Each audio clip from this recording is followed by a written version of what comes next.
मैं अब क्या कह सकती हूँ। मैम, जो आज फैसला महफूज हुआ है इद्दत केस के हवाले से, उस हवाले से क्या कहेंगे? अब वो महफूज क्यों है 29 तारीख का, किस लिए? क्योंकि वो जो बहुत ही, मैं आपको ये कहना मैं बड़ा कम ये बात आपने मेरे से सुनी होगी, बड़ा घटिया और बड़ा बेशर्म एक आदमी है, उसका नाम है रिजवान अब्बासी। ये नाम याद रखना। साइफर केस में कुछ बताएं, क्या हुआ आज? साइफर, जो हम सोच रहे थे कि केस ख़त्म हो गया है और माशाल्लाह बड़ा ज़बरदस्त जो प्रोसिक्यूशन के जो पिछली दफ़ा लॉयर थे, जिस तरह उन्होंने जो बात की, तो उन्होंने बहुत ज़बरदस्त केस को ख़त्म किया, जो कि इमरान खान और शाह महमूद के हक़ में गया था। बड़ी अलहक किस्म की बात।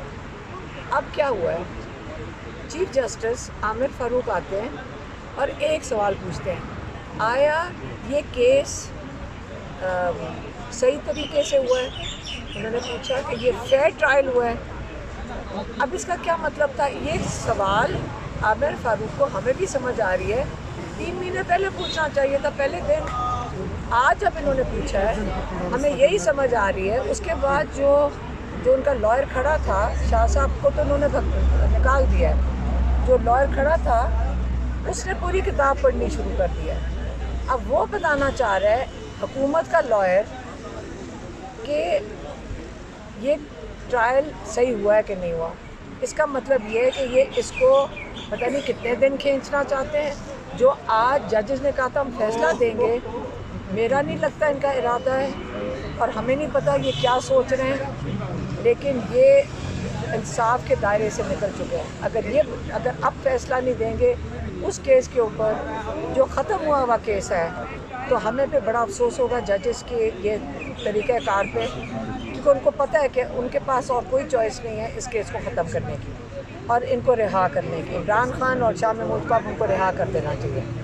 ठीक है, तो अब मैं अब क्या कह सकती हूँ। मैम, जो आज फैसला महफूज हुआ है इद्दत केस के हवाले से, उस हवाले से क्या कहेंगे? अब वो महफूज क्यों है 29 तारीख का, किस लिए?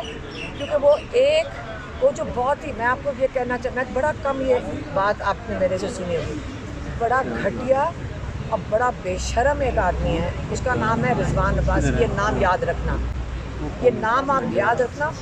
घटिया और बेशर्म आदमी है।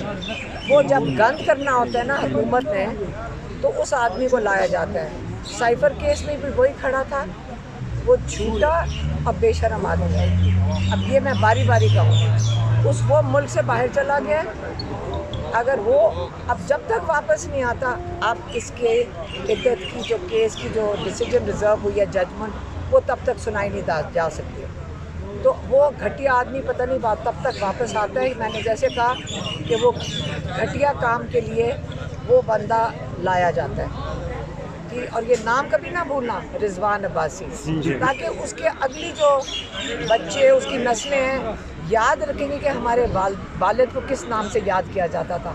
घटिया आदमी है। अच्छा, हलीमा खान साहब, आज जिस तरह चौधरी परवेज़ इलाही साहब भी रिहा हो चुके हैं, क्या अब आपको उम्मीदें वाबस्ता हो गई हैं कि अब इमरान खान और शाह महमूद कुरैशी साहब भी रिहा हो जाएंगे? ख्याल है क्या होगा? नहीं, ये रिहा करना चाहते, उसकी तस्वीर दिखाना नहीं चाहते, तो उसको इमरान खान को रिहा क्यों करेंगे?